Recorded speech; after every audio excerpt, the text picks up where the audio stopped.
최영 장군은 출생에 대해서 계속 논쟁이 많아요. 철원에 가도 최영 장군은 철원 인물이고, 파주에 가도 최영 장군을 파주의 인물이라고 그러고. 왜냐하면 아버지가 동주 최씨, 철원 최씨지요. 그래서 최원직은 거기서 태어났는데 성산문은 여기서 태어났다고 그랬어요. 근데 청산문에 출생에 대한 기록은 남아있지 않습니다. 솔직히 얘기를 하면. 그러나 출생에 대한 가장 빠른 기록이 1607년경에 등장해요. 누가? 우리나라 최초의 백과사전을 썼던 사람이 누구예요? 아, 이수광. 이수광이죠. 이수광이 1607년에 홍성으로 와요. 홍주 목사로 와요. 홍주 목사로 와가지고 홍주 목사로 와서 그냥 있는 게 아니라 다 자기가 관할하는 지역을 다 돌아다닙니다. 뭐 청양도 가고 보령도 가고 다 가요. 그러고서 다니는 데마다 가서 보고서 시를 썼어요. 그 이수광이가 쓴 홍양집에 딱 보면 홍주 땅에 와서 쓴 홍양록이라는 13권에 보면 홍양록이라는 게 있는데, 홍양록에 보면 뭐라고 나오냐면은 적곡지무 금동지문이라는 글씨가 나옵니다. 적곡이라는 건 뭐냐면 최영이 태어난 자리를 얘기를 하고, 금곡지문은 바로 성산문이 태어났지 않는다는 자리를 얘기를 해요. 성산문과 최영이 동시에 이 동네에서 태어났다라고 얘기하고 같은 지에서 태어났다고 최초로 기록을 합니다. 그것을 이어받아 가지고 뭐 동국 여지지나 이런 데에서 계속 충청 도읍지에 계속 최영의 출생지는 홍성, 홍주 노은동이다라고 기록을 하게 돼 있어요. 근데 그거를 이해하고 최영이 태어난 곳을 기록한 데는 한 군데도 없습니다.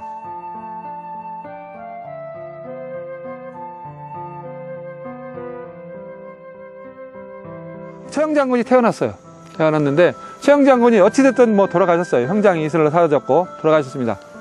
그런데 여기 사람들이 최영을 기리기 위해서 사당을 맺었어요. 신증 동국 여지 승람에 보면 홍주 맨미 옆에 탁재산인가 있는데 거기에 가면 중턱에 최영 장군 사당이 있다라는 기록이 등장을 해요. 조선 성종 때 기록입니다. 최영과 연관이 있기 때문에 사당을 지어놨어요. 근데 이 사당에서 계속 해마다 제사를 지냅니다. 제사를 지내는데 이 제사를 지내는 전통이 언젠가 사라져요. 언제? 70년대 들어와서 사라집니다. 그러다가 이제 10여 년 전인가에 이래서는 안 된다. 그러고서 다시 제사를 지내야 된다 해가지고 최영 장군 사당을 짓고 다시 최영 장군 제를 지내고 있습니다.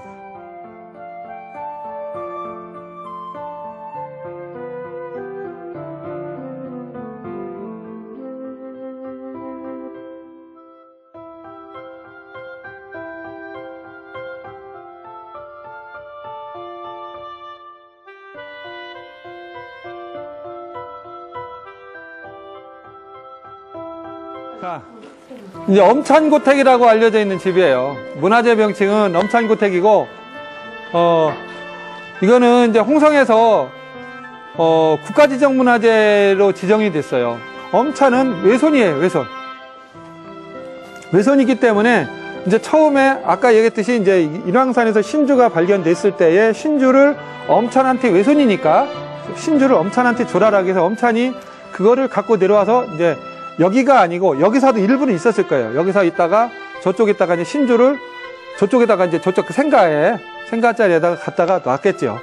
놨다가 이제 그 엄찬의 후손들이 다시 이제 그거를 관리를 못하고 이제 그 서원이 만들어지면서 노은 서원이 만들어지면서 거기서 했다가 나중에는 이제 그 대한제국기에 논산으로 넘어가요.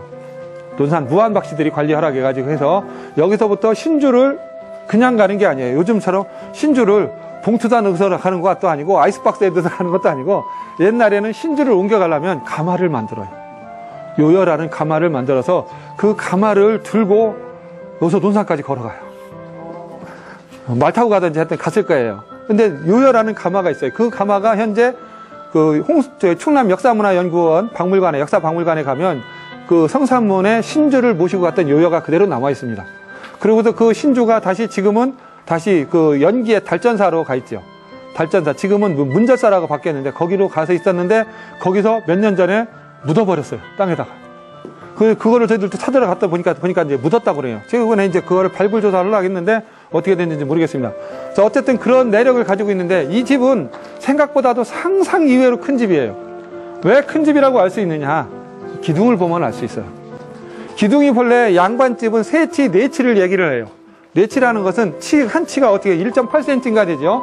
보통 이게 한 뼘이 넘어요. 이건 20cm가 넘고 있습니다. 집에 가문에 권력이 있다는 거예요. 우리 조상들의 지혜를 알 수 있는 게 바로 이런 한옥이에요. 제가 이런 거는 진짜 배워야 되는 거예요. 자, 우리 조상들이 얼마나 지혜가 높았냐면, 여기서 안방마님이 앉으면 밑에서 쳐다보는 사람이 안 보여요. 그리고 안방마님이 요즘 같을 때 덥고 흐를 때 여자들이잖아요. 여자들이 무슨 아무리 양반이라도 더위에는 장사가 없어요. 풀어 헤치고 있잖아요. 풀어 헤치고 있는데 혹시 남자 모습이라도 들어온다든가 하면 많이 부를 거 아니에요. 밑에서 부르면 여기까지 못 올라오니까 딱 불러놓으면은 누구냐 하면서 이제 옷섬을 엮이는 거죠. 그러고서 이제 고개만 살짝 들으면 안방마님의 여기가 어깨가 여기밖에 안 올라와요. 앉아보셔도 돼요. 그러면 이 공간에 여자의 사생활을 되게 보호해주는 거죠. 우리 조상들이 대단한 지혜를 갖고 있어요. 안채잖아요. 여자들만의 공간이에요. 이러한 미음자 구조는 추사고택도 안채가 이렇게 미음자 구조를 하고 있어요. 그죠? 추사고택 가진 분들 가보신 분도 알 거예요. 미음자 구조를 갖고 있고, 추사고택처럼 이 바깥의 공간에 그런 공간을 가지고 있을 텐데, 이거 대단한 우리 조상들의 지혜를 볼 수 있고, 그리고 또 뭐냐면, 요 밑에 와서 여기 또 다락이 있어. 다락 있잖아요. 안방마님들 귀중한 거 여기다 올려놓았어요.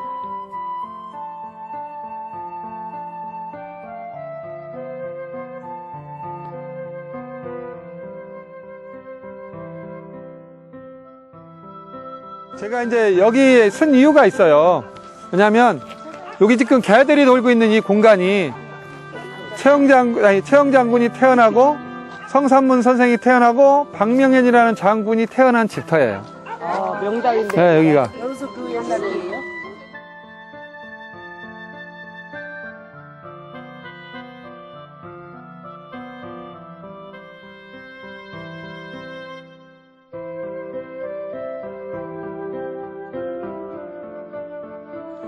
어쨌든 그 사육신이라 그러지 모르지만 육각형으로 되어 있어요. 위에서 보면은 둥그런 하나의 봉분일지 같지만 밑에 이렇게 저걸 뭐라고 해야 되나, 이제 호석 형태가 있는 걸 보면 육각형이에요. 그래서 육각형이에요. 그래서 아마 사육신을 상징하는 육각형인 것 같고,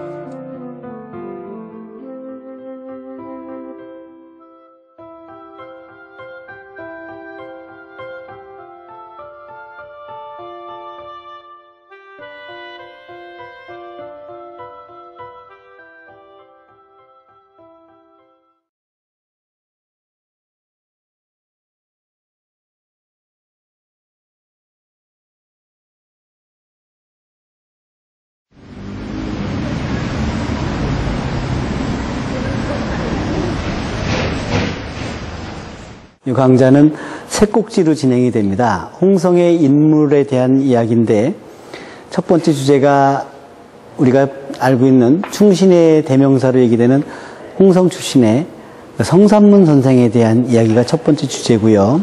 오늘 주제에 해당되는 것이 성삼문 선생에 대한 이야기고, 이 성삼문 선생은 잘 아시다시피 세종대왕에서 문종에서 단종으로 이어지는 왕통을 정통으로 보고 그 왕통이 제대로 된 왕통이라고 생각해가지고 그거를 따르려고 했던 분이고, 그 반대편에 섰던 사람들이 문종에서 단종이 아닌 세조 정권을 만들게 되는 거죠.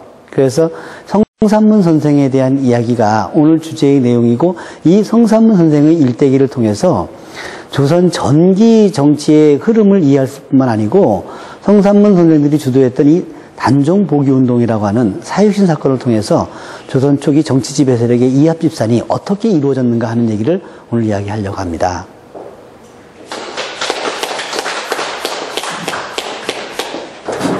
안녕하세요. 다시 인사드리겠습니다. 김경수입니다. 강의하기 전에 꼭 이런 거 미리 말씀드리겠습니다. 제가 오늘 드리는 말씀은 성삼문 선생님 이야기를 할 거예요. 성삼문 선생 이야기를 하려면 반드시 반대 대척점에 있는 사람이 있잖아요. 신숙주를 얘기해야 되겠잖아요. 이순신을 얘기하려면 원균이 얘기돼야 되잖아요. 이순신이 뜨려면 누군가는 나쁜 놈 돼야 되잖아요. 무지막지하게 나쁜 사람이 돼버린 것이 원균이 돼버렸어요. 성삼문 선생이 만고의 충신으로, 충신의 아이콘으로 딱 세팅돼 버리니까 변절자의 대명사가 누가 돼버려요? 신숙주가 되잖아요. 그러니까 우지할 수 그렇게 돼버렸습니다. 자, 요때 우리가 이제 좀 그림을 좀 크게 그릴 필요가 있습니다. 그냥 우리한테는 선입관이라는 게 딱 세팅돼버려서 머릿속에 그냥 세뇌화가 돼버렸어요. 어떻게 해요? 성산문 무조건 충신이에요, 이 사람. 뭐 뒤도 돌아가지고 충신이에요. 성산문 무조건 변절자예요. 오죽하면 숙주나물이겠어요. 아니에요. 그런데 그렇게 해버렸어요. 자, 이런 식의 우리끼리의 얘기들, 역사를 공부하시면서 좀 바꿔보자. 이제 우리 기리의 인문학, 뭐 공공도서관 좀 괜찮은 아이템으로 진행되잖아요. 그러면 이제 역사를 좀 행간의 의미로 좀 잘 좀 따져 읽어보자 하는 것이 오늘 드리고 싶은 말씀의 또 한 꼭지이기도 합니다. 자, 지금부터 이제 홍성이 낸 인물, 홍성의 인물 중에 우리가 빠뜨릴 수 없는 인물, 그분 성산문 선생에 대한 얘기를 잠깐 들어가 보겠습니다. 이 두 문장 중에 어떤 것이 맞다고 생각해요? 시대가 영웅을 만들어요? 영웅이 시대를 만들어요? 답 없습니다. 그때 다르겠죠.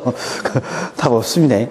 자, 제가 드리는 말씀 중에 아까 드렸던 얘기인데요. 역사를 읽으실 때 행간의 의미를 좀 잘 읽어봐 주십시오 하는 얘기입니다. 모든 나라에는 그 나라 국민이 선호하는 영웅이 있습니다. 우리 홍성에서 존경하는 영웅이 있지요. 그 영웅이 이제 홍성 내포 인물 축제 이런 것들이 다 이제 홍성에서 그렇게 진행하는 거예요, 지금. 자, 이런 사람도 있고. 누구예요? 우리 역사상에 제일 존경하는 사람이 누구예요? 그럼 이쪽에서 세종, 그럼 이쪽에서 뭐라 그래요? 이순신 그러겠죠. 이쪽에서 세종, 그럼 이쪽에서 이순신 그러고. 이 사람이 이순신이고. 이런 분은 자기 단지동맹, 손가락 잘라가지고 독립운동 했었던 분도 있고. 이런 분도 계시고. 이런 언니도 계시고. 이런 분도 계시고. 엊그저께 사극에 나왔던 분입니다. 정도전. 그 다음에 오늘 이야기해야 될 분. 이분도 계시고. 이분도 계시고. 이분은 누구였어요? 신숙주입니다. 자, 이런 말도 있는데, 자, 역사 속에 오늘 인물을 얘기합니다. 동서양과 시간의 고금을 막론하고 모든 인간들은 현실적인 법과 가치 질서 속에서 규정된 법규 안에서 살도록 요구를 받습니다. 그런데 선각자적 지식인들은 이런 문제에서 어떻게 그 시대를 좀 치고 나가볼까?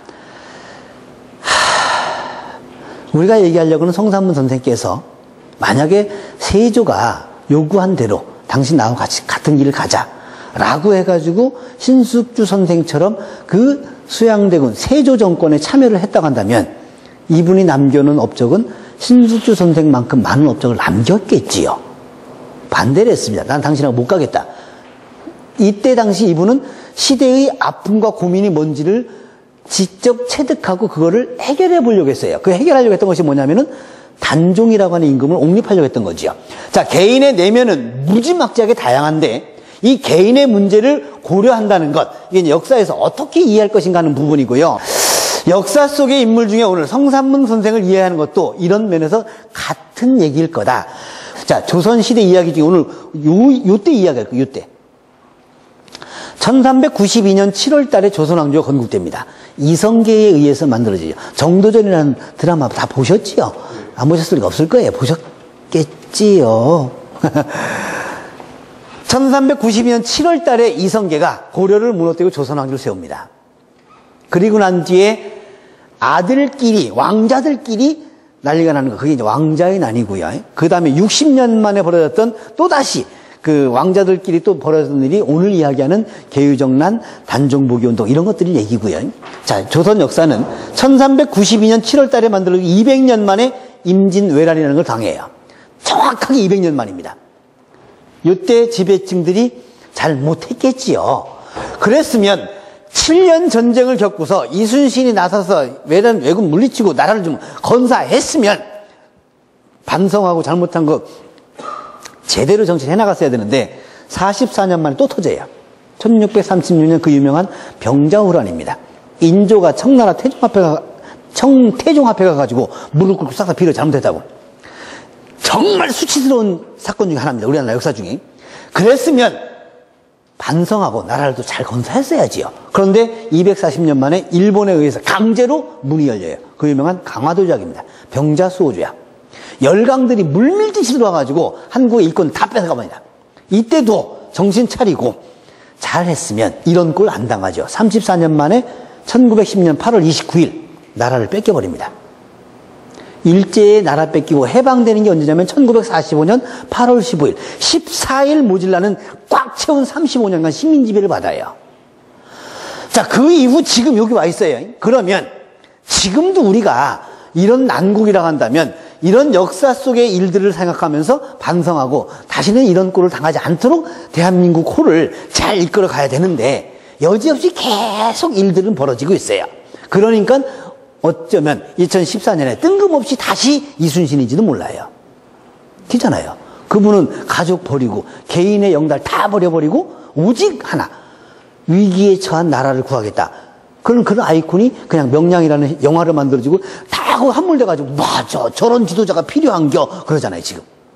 그 감독은 두 편 더 시나리오 다 만들어놨다 그러죠. 한산, 노량 다 만들어놨대요. 한산대첩 그 다음에 노량의 전 이순양 죽는 것까지.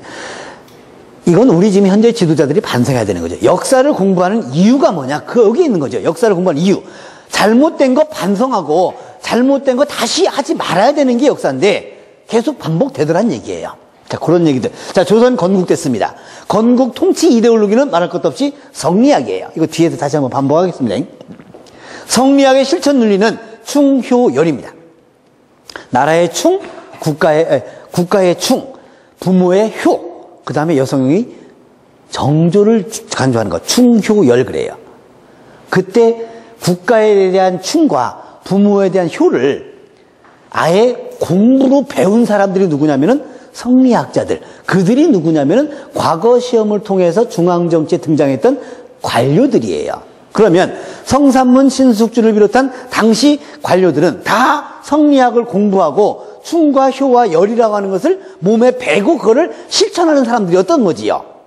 그런데 나라가 일이 터졌을 때 과연 충이었는지 효였는지 하는 것들이 갈라지더라. 그 갈라지는 게 어디냐면 정치판이었습니다. 자, 태조 가계도입니다. 태조 이성계에게는 부인이 3명이 있었고 세 번째는 누군지 모르겠고요. 첫 번째 신의왕 한씨한테 6남 이녀가 있습니다. 방우, 방과, 방의, 방간, 방원, 방년, 방번, 방석. 6남 이녀의 여기에 8명 왕자. 그 중에 진안대군 방우, 장남은 아버지가 고려 무너뜨리고 조선 세운다고 하니까 동의하지 않고 집을 떠나버리지요. 그러고서는 그냥 죽어버립니다. 그 장남이 없이 이성계는 왕위를 이어가는데, 그런데 이성계가 낳았던 아들 중에 조선에 27명 왕이 있었는데 27명 왕 중에 유일하게 과거 시험 급제한 왕이 있어요. 그게 누굴 것 같아요? 방원. 유일하게 과거에 급제했던 왕. 그게 요겁니다. 방원. 이 사람은 고려시대 과거 시험에 급제한 사람이에요. 자, 이성계. 출신이 동북면 변방의 무사. 부인을 통해 가지고 개경 세력, 정치 세력과 좀 연결하려고 했었는데, 그럼에도 불구하고 5번째 아들인 방원이 과거 시험을 급제하니까 고려 조정에 들어갔을 거 아니에요. 중앙정계의 정치판 현실을 가장 정난하게 액면 그대로 전해드릴 수 있는 게 누구냐면 방원이를 통해서 전해드렸습니다. 똑똑한 친구예요. 똑똑한 사람이에요. 자, 그런데 이분이 세자를 정할 때에 본처 소생에 5명 왕자가 있었는데 5명 왕자 중에 세자를 정했다고 한다면 별 문제가 안 되겠지요.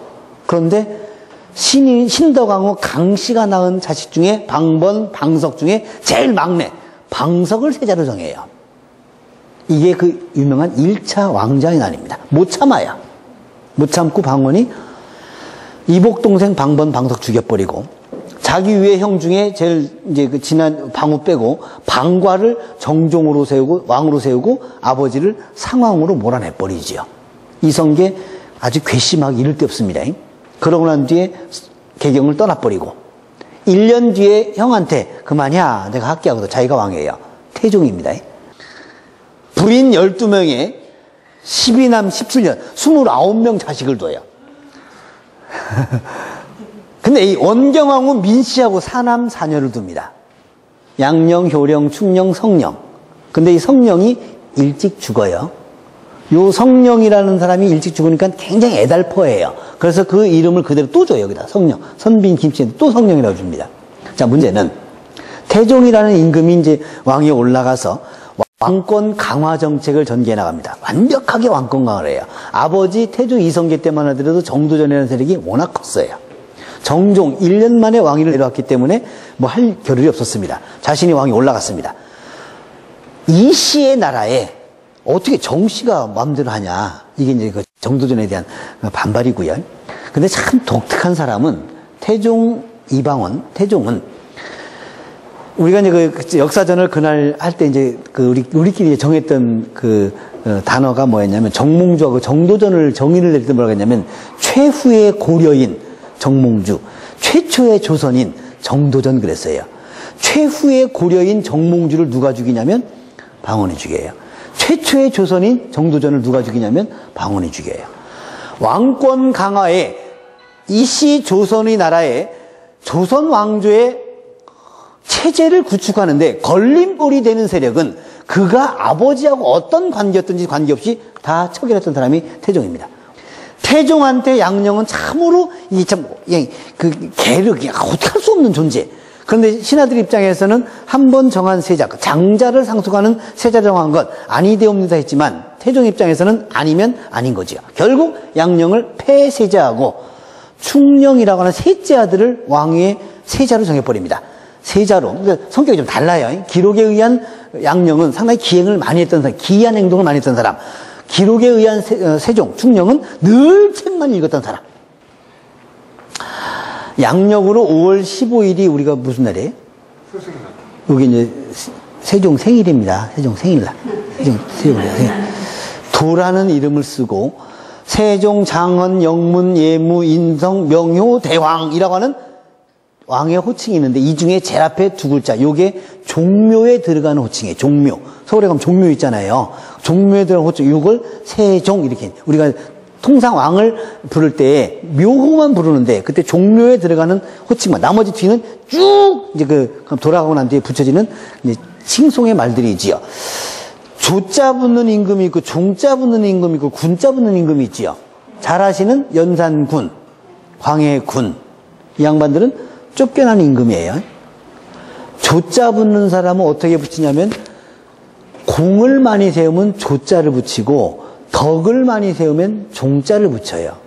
그럼 조하고 종하고 어떤 것이 더 상위 개념 같아요? 조예요? 종이에요? 조지요. 근데 제일 존경하는 임금이 누구예요? 세종이잖아요. 그러니까 시호 정하는 규칙일 뿐이지, 규정이지, 실제로 그것을 가지고 왕이 뭐 잘했자 못하는 게 아니에요. 다시 말하면 임진왜란 7년 전쟁을 겪었던 임금, 그 임금 돌아가시고 난 뒤에 처음 정해졌던 묘호는 선종이었었어요. 선종. 그런데 신하들이 다시 모여가지고 회의를 해요. 그럼에도 불구하고 7년 전쟁을 겪었던 임금인데 종으로 끝나면 안 되지 않느냐 해가지고 조로 바꿔줘요. 그래서 선조가 됩니다. 대체적으로 내후외란, 외침이 있거나 대내적으로 정변 같은 것들을 진압하고 난 그런 일이 있었던 임금들은 조자가 붙는다고 보시면 돼요. 개유정난 뒤에 그 수양대군이 세조가 되는 거나 마찬가지입니다. 그래서 세종 이렇게 생겼어요. 조선 전기에 아버지가 일궈놨던 왕권 강화 정책을 바탕으로 해서 조선 전기의 체제를 거의 다 완벽하게 구축한 사람이 이 양반이에요. 세종. 그러니까 우리가 세종대왕을 존경하는 거고, 현재의 국경선인 압록강, 두만강 만들어내신 분이 세종이고, 대마도 정벌했던 분이 세종이고, 그런데 관리가 안 돼가지고 대마도는 그냥 일부러 넘어가 버렸지요. 그러니까 조선 왕조의 기틀, 기질, 틀은, 문화적인 틀은 거의 이때 만들어졌다고 해도 과언이 아닙니다. 그러니까 이렇게 다 되는 거예요. 오죽했으면 조선왕조실록에 세종이 다스린 32년 동안 백성들은 그의 통치를 참으로 기뻐했다. 이거 극칭찬입니다. 자, 세종입니다. 6명 부인한테 18남 4녀 22명의 자식을 둡니다. 그 중에 소원왕후 심씨, 이게 아까 얘기했던 청송심씨의 시몬 딸이에요. 사돈이었던 태종한테 죽어나갔던 사람. 그래서 태종은 처음에 이 소원왕후 심씨를 폐비시키려고 했었어요. 처음에. 자기가 죽인 사람이 딸이잖아요. 그런데 워낙 둘이 금슬이 좋아서 냅둡니다. 얼마나 좋은지 8남 2녀를 둬요. 그 중에 장남이 문종이고 차남이 수양대군이고 삼남이 안평대군이고 그리고 금성대군이 있습니다. 자, 요때 세종의 딜레마에 빠지죠. 장남이었던 문종이 차남인 수양대군처럼 기질적으로 좀 강하고 건강을 했으면 좋겠는데 약해요. 자, 나도 이제 많이 됐고 너희들이 볼 때 세자도 현찮고 그럼 세손이 다음 대통령을 이을 테니 잘 보필해 주라 라고 부탁을 해요. 그때 전부 다 그냥 고개를 90도 꺾어가지고 성은이 뭐 황공 무지로 쓰다 했겠지요. 그때 수양대군도 같이 꾸겨요. 옆에 쳐다봐요. 성산문이. 저기 있네. 기잖아요. 집행학사 쭉 있을 때 같이 쳐다보니까 가고 이제 이게 벌어집니다. 이게 이제 계유정난이라는 사건인데 문종이 즉위하고 2년 3개월 만에 가고 그 아들 12살짜리 이제 단종이 왕위에 올라갑니다. 근데 정말 안타깝게 12살이면은 아시다시피 초등학교 5학년입니다. 12살짜리가 앉아 있으니 장성한 삼촌들한테 어떻게 줄을 대느냐가 문제가 발생할 수밖에 없겠지요. 그런데 삼촌이라고 하는 세력 중에 가장 야망이 강했던 수양대군입니다. 그 수양대군의 단종보다도 더 심하게 걸림돌이 되었던 사람이 누구냐면 그 유명한 김종서예요. 그런데 단종이 즉위하면서 정치인과 관료층 내부에 상당히 많은 일들이 벌어지는데 그때 1453년 10월 10일입니다. 수양대군이 본인이 자청해서 사은사로 가요. 사은사가 뭐냐면요. 명나라에 가서 단종이 왕위에 올라왔으니까 인정해 주시오라고 요청하는 것이 그 고명사은사를 갔던 것이 김종서가 갑니다.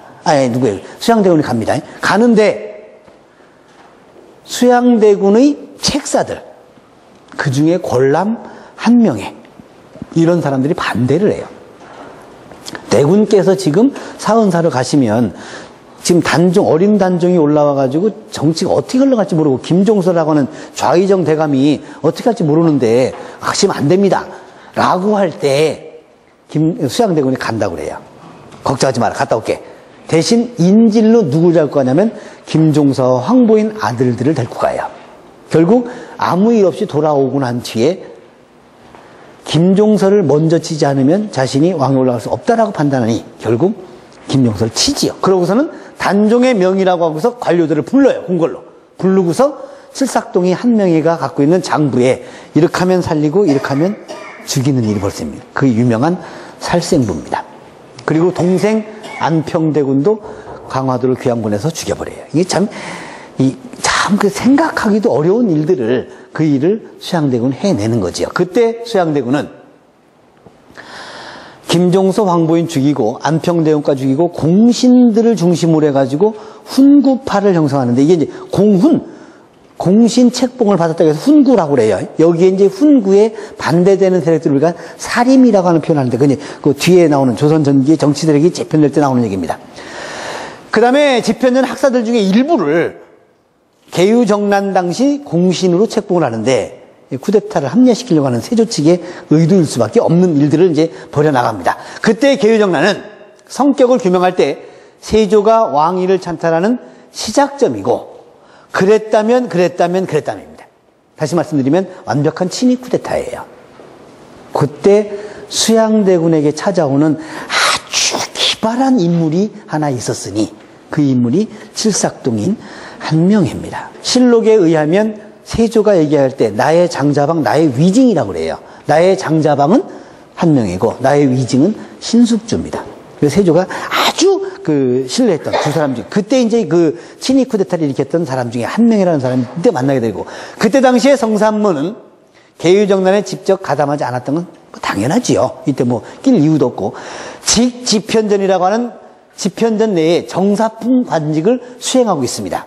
집현전의 핵심 역할을 수행하고 있었고요. 요 정난이 일어나고 난 뒤에 성산문은 은신자중합니다. 요 계유정난이 벌어지고 난 뒤에 수양대군은 자신이 뭐가 되냐면 영의정이 돼요. 자신이 영의정 되고 이조와 병조 판서를 독점합니다. 문신과 무신의 인사권을 장악하고 국정의 최고 책임자인 영의정 자리를 하고 있어요.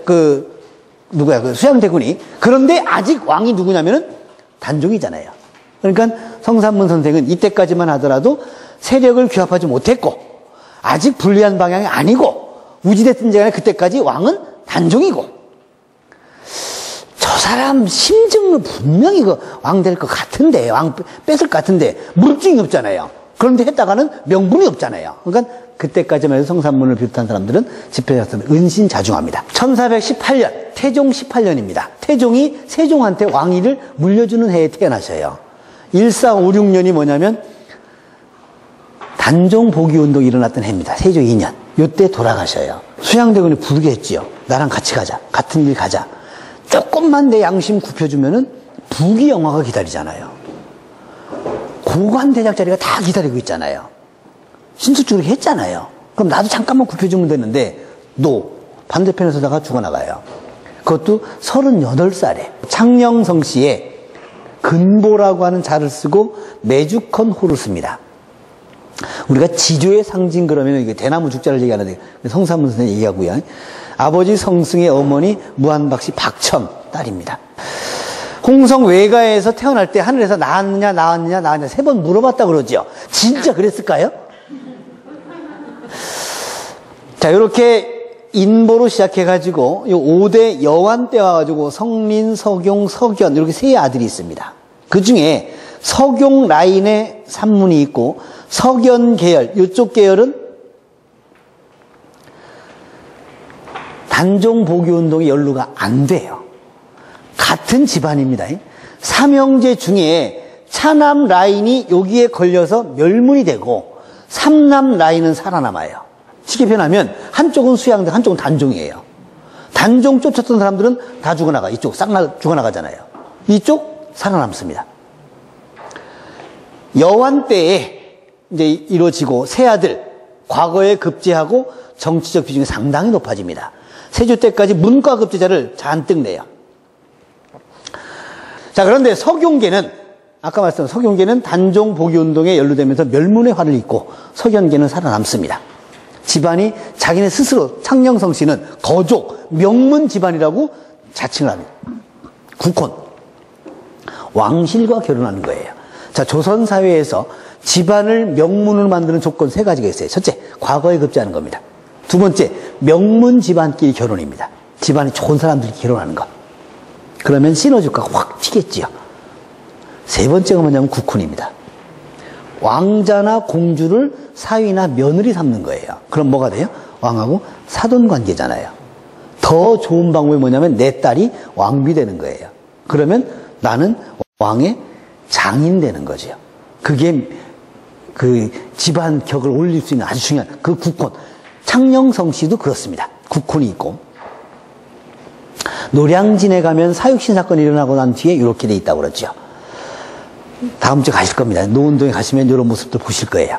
연산에 가면은 또 서원도 있고요. 자, 단종복입니다. 세조 2년 6월 달에 명나라 사신 환영년에 단종복위운동을 일으키는데, 자, 아까 개유정난 때까지만 해도 성삼문 선생을 비롯한 집현전 학사들은 아직 왕이 단종이기 때문에 심증만 있었지 물증 없어서 못했다고 그랬잖아요. 근데 조카를 상왕으로 올리고 세조가 왕 됐어요. 그 2년째 되던 해에 6월 1일 날 명나라에서 사신이 옵니다. 사신 온다는 얘기는 너희 세조가 왕 된 걸 인정해 줄게 이런 얘기거든요.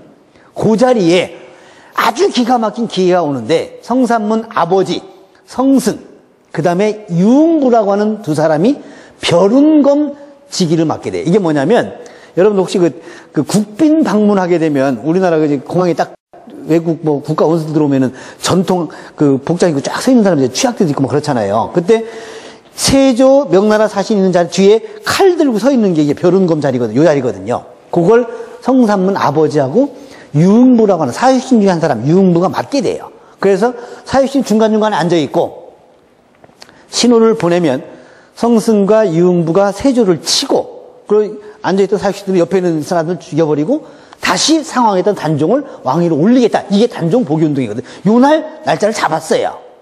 그때 성승이 성삼문한테 묻습니다. 아들아, 너하고 박평년하고 그 신숙주하고 절친인데 정말 할 수 있겠어? 라고 물어요.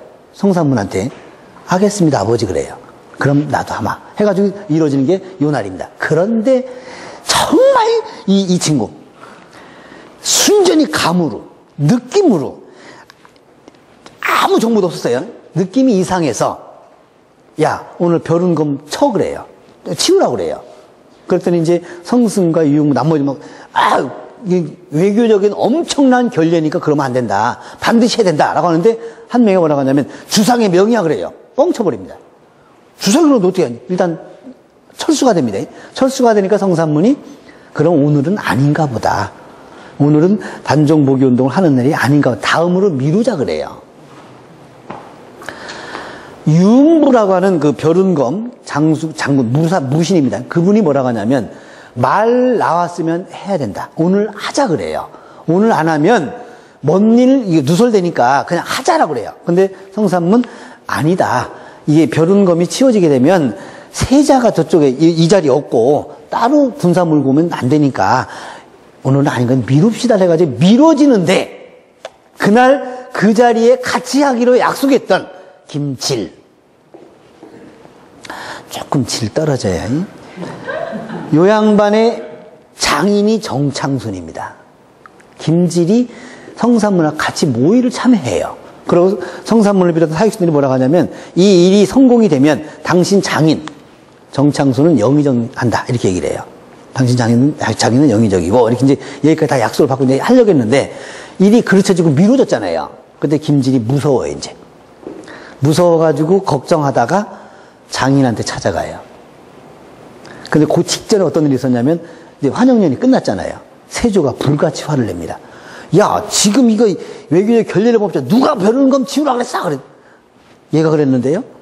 아무 일도 없었는데 너 뭐야 막 이렇게 해가지고 막 하면서 한 명이를 혼내키고서는 집에 가라 그래요. 그러니까 한 명이는 멋쩍잖아요. 뭔가 있어야 되는데 아무 일도 없이 끝났고 그러고서는 투덜투덜 집으로 갔어요. 이상하다고 별일도 없네 하고서는 갔어요. 그날 밤에 가고 둘이 손잡고 정창순이 김질의 손잡고 수양대원한테 찾아가지요. 오늘 이런 일을 하려고 했었대요. 그 얘기 한 명이 듣고 그러면 그렇죠 하면 잡아들여라. 그게 단종보기운동의 시작과 끝입니다. 12명이 여기에 연루가 되고 집현전에서 같이 공부했던 사람들 중에 이런 사람들은 가해자 편에 씁니다. 정인지, 이계전 쭉 이런 사람들은 가해자. 이거는 완전히 권력판 새 판짜기, 새로운 판짜기가 완전히 이루어지는 거죠. 그리고 이들은 죽어나갔지만 그 정신은 그대로 이어집니다. 어떻게 이어지냐면 요 살인파라고 하는 것으로 훈구파 다음 16세기 성종 이후에 조선 전기 정치 지배세로 등장했던 살인파로 이어지게 됩니다. 자, 단종보기운동 결과 능지처참형 거기에 연좌된 부인과 딸 다 대신들에게 나눠지게 되죠. 이렇게 명령이 떨어져 세조실록 2년 6월 그 단종보기운동 벌어지고 바로 나온 명입니다. 이렇게 처벌해라. 능지처사하고 교형에 처하고 처분 공신집에 나눠주고 재산 전부 다 몰수해버리고 싹 나가버립니다. 엄청난 형벌 조치가 내려지고 한번 건들기만 해 니들 또 나한테 도전하기만 해 이렇게 죽어나갈 거야 라고 엄포를 줬지만 제2, 제3 단종보기운동을 우려할 수밖에 없죠. 누가 있는 한? 단종이 있는 한. 아버지가 만들었던 집현전 없애버리고 조카인 단종도 결국 사형내립니다. 자신에게 적대적인 인사는 관청 제도 싸그리 없애버리죠. 정통성 잃은 세조 정권을 유지할 수밖에 없고 그러니까 다양한 일들이 벌이죠. 이 개유정난과 단종보기운동은 건국 이후 60년 만입니다. 60년 만에 집권층의 정책 입장을 완벽하게 새 판짜기가 이루어지게 돼요. 그래서 새 판짜기의 권력 잡은 측 이걸 뭐라고 하냐면 훈구파라고 하고 권력에 밀려난 측 그러니까 사육신 계열이죠. 그 사육신 쪽의 사상과 정신을 계승한 쪽 이걸 뭐라고 하냐면 살인파라고 한다는 얘기예요. 그 세조 정권은 본질적으로 태생 자체가 약점을 안고 있을 수밖에 없지요. 누가 봐도 그렇잖아요. 조카를 죽이고 올랐으니까 이런 일들이 벌어집니다. 그런데 이 정권도 장점은 있겠지요. 왜요? 12년간 해는 업적이 있을 거 아니에요. 그래서 나름 업적도 있더라. 정치, 경제, 국방, 사회, 문화, 민생안전 상당히 많은 장치를 완비해 놓고 국왕 중심 정치에 구축해 놓습니다. 다 해놓은 게 있어요.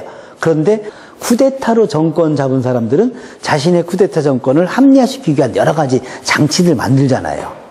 이때도 그랬지요. 그래서 오늘날 관점에서 15세기의 성산문 신숙지를 어떻게 이해할 것인지 여러분들한테 이제 과제로 주어지는 겁니다. 제가 처음에 말씀드렸지요. 역사적 인물에 대한 평가를 선입관 갖고 보시면 안 된다라고 하는 전제를 드리고 말씀드렸습니다. 분명히 신숙주는 신숙주 나름의 역할을 했어요. 성산문 선생, 성산문 선생의 역할을 했고요. 자, 성산문과 신숙주인데요. 한 살 차이입니다. 이 양반이 한 살 더 많아요. 1418, 1417.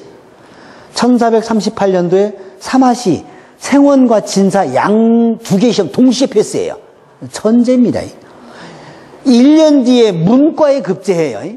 천재예요. 자, 10년 만에 치르는 문신들을 치르는 다시 시험 치는 거, 그걸 중시라고 그래요. 그 중시에 을과에 급제를 해요. 성산문 선생, 세종 17년 생원시에 패스하고 20년에 문과하고 같은 해, 1447년, 같은 해에 문과 증시에 응시했는데 이 양반이 1등, 2등, 2등이에요. 훈민정음 반투 당시에 자료 수집에 같이 참여했던 사람이고 외국어에 능통한 사람이고 명나라에 같이 왔다 갔다 하면서 명나라 의문학자들하고 논의를 했던 사람들이고 집현전 8학사 중에 아주 세종의 총애를 무진장 받은 두 사람이에요.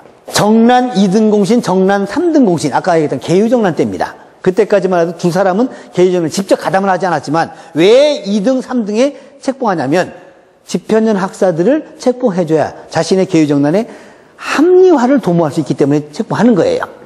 완전히 갈라지는 것은 드디어 단종이 상황으로 물러나고 수양대군이 왕을 뺏는 것. 그때 단종복위운동 벌어지면서 신숙주는 수양대군 편에, 성산문은 수양대군의 반대편에 서면서 둘관기가 끝나는 거죠. 자, 이 사람들 돌아가고 난 뒤에 시호 내립니다. 성산문 충문, 신숙주 문충. 글자 서로 앞뒤로 바꿔놨습니다. 그러니까 성산문은 충이 앞서고 신숙주는 문이 앞선다라고 시호를 내리는 거죠. 조선사회에서 양반 관료들이 받을 수 있는 시호, 돌아가고 난 뒤에 내려주는 호예요. 문신이 받을 수 있는 호 중에서 제일 1등은 문자 들어가는 거예요. 무신이 받는 시호 중에서 제일 좋은 것은 충자 들어가는 거예요. 계유정난 당시 신숙주 가담하지 않았었습니다. 2등 공신 책봉됐고 우부승지 겸 지휘병조사인데 궁궐 호위군사들의 지휘감독하는 역할입니다. 그러니까 세조, 수양대군의 눈과 귀 역할을 했던 사람이에요. 고명사원사로 세조의 왕이 등장을 명나라로부터 인정받고 하는 국제적인 정당성을 확보했던 사람이 신숙주입니다. 아주 수양대군한테 좋은 역할, 기가 막힌 역할을 했던 사람이에요. 자, 신숙주 평가입니다. 열려실기술, 이광수라는 사람의 그 소설 단종예사에 뭐라고 되어 있냐면 당신은 열려실기술 나온 얘기예요. 그 신숙주 부인이 했대요. 평소 성산문과 친했는데 형제와 같은데 사육신 사건 나고 성산문 등이 죽었다고 그러는데 죽을 줄 알았는데 어떻게 집에 왔디야? 이 얘기예요. 무슨 얘기냐면 단종복위운동 나고 사육신 사건 나고 성산문 이제 죽어나가잖아요. 그럼 이제 그 신숙주도 같이 죽을 줄 알고 신숙주 부인 윤 씨가 이제 이렇게 목에다 이제 끈 매다 이제 준비하고 있다가 당신 남편도 죽었대야 그러면 딱 걸으려고 하고 있는데 남편이 살아 들어오는 거예요. 어떻게 살아 들어왔대야? 이런 얘기예요. 그런데 이미 6개월 전에 죽었어요, 부인은. 잘못된 거잖아요. 그러니까 이 부정적인, 신숙주에 대한 부정적인 평가는 성산문 선생과의 연관성이 그대로, 왜? 아까 말씀드렸잖아요. 세종한테 총애받았던 사람이고, 비슷한 시기에 집현전학사 같이 활동했던 사람이고, 그런데 한 사람은 죽어나가고 한 사람은 권력의 편에 섰고, 그러니까 잘못된 거 아니라 자꾸 이제 비판하다 보니까 신숙주 선생 묘소입니다. 평가, 대단히 좋은 평가들이 있어요. 실천력을 겸비한, 다른 공신들보다 상당히 청렴했고, 그런데 이제 그 사육신 얘기를 하다 보니까 자꾸 비판적인 얘기가 나오고, 이런 얘기도 나오고, 근데 실제로 숙주나물은 1930년대 소설에 처음 등장한다는 얘기입니다. 그 시절에 있지도 않았던 얘기를 각색을 했다는 얘기죠. 성산문, 끝까지 절개를 잃지 않았고, 인두로 지지는데, 이게 살타는 데서 막 날 거 아니에요. 그때, 야, 식었으니까 더 달고 오라, 이렇게 했다고 그래요. 진짜? 세조가, 네가 내 녹을 먹었는데 어찌 나으리라고 하냐? 그랬더니 나는 단종의 신하지 나으리의 신하는 아니지 않느냐. 나쁜 놈, 너 그럼 내가 준 녹은 먹으면서 마음은 단종, 나한테는 눈은 나 쳐다봤냐? 그랬더니 나는 당신이 준 녹 하나도 안 먹었다. 나 죽고 난 뒤에 우리 집 가봐라. 녹봉 그대로 쌓여있다. 진짜 가봤더니 난 그대로 남아있더라. 뭐 그런 얘기들도 이제 성산문 선생에 대한 절개를 얘기할 때 이렇게 얘기를 합니다. 그러니까 이런 얘기가 나오고 이런 얘기가 나오니까 극명하게 대비가 되잖아요, 자꾸. 그래서 아예 서니까 그냥 팍 박혀있는 게 우리한테는. 성산문 선생은 신원이 돼요. 신숙초등은 신원될 게 없잖아요. 그대로 되어 있고. 변절자라는 혹독한 편과 충신의 대명사라는 극찬을 받는 두 사람의 편. 그러면 우리는 성산문 하실게요, 신숙주 하실게요. 그래서 정치에는 영원한 적도 없고 영원한 아군도 없다고 합니다. 선악에 대한 옳고 그른 것에 대한 평가는 어쩌면 지금 좀 내려져도 될 거예요. 이제 한 500년 지났으니까. 그런데 그것도 조심스럽다는 얘기죠. 이제 그 평가는 좀 기다려보고, 당시에는 세조의 칼이 더 강했다는 것 뿐입니다. 세조의 칼이 참 강했지요. 그 칼이 강하다 보니까 그쪽으로 정권이 성립이 됐고, 마무리입니다. 루소가 말했어요. 많은 거짓말 중에서 진실과 가장 비슷한 거짓말을 골라내는 기술이 역사다라고 루소가 얘기했다고 하는데, 만약에 이 말이 맞는다면 우리 역사 속에 얼마나 많은 거짓말이 진실로 포장되어 숨어 있는지, 이렇게 기다리고 있는지 좀 우리가 좀 돌아볼 일이고, 그래서 여러분들에게 오늘 드리는 말씀 중에 이렇게 좀 한번 생각해 봐 주시면 어떨까 하는 생각도 들고요. 책 좀 많이 읽으시고요. 제가 드리고 싶은 마지막 부탁은 일기 꼭 써주십시오. 쓰십시오. 일기 꼭 쓰시고요. 일기장 갖고 쓰는 거 아닙니다. 그냥 스마트폰에다가 그냥 폴더 만들어가지고 쓰셔도 괜찮아요. 그러니까 일기를 뭐 자기 전에 쓰는 그건 어렸을 때 가르친 얘기고, 지금은 편안한 시간에, 가장 여유 있는 시간에 쓰시면 되는 거고, 일기를 쓰면 그게 곧 여러분 개인의 역사를 정리하는 거니까. 하여튼 요 기리의 인문학이 아주 성황리에 잘 마무리되기를 저도 간절히 바라고요. 그러려면 여러분들이 건강하시게 생활을 하셔야 됩니다. 건강하십시오. 감사합니다.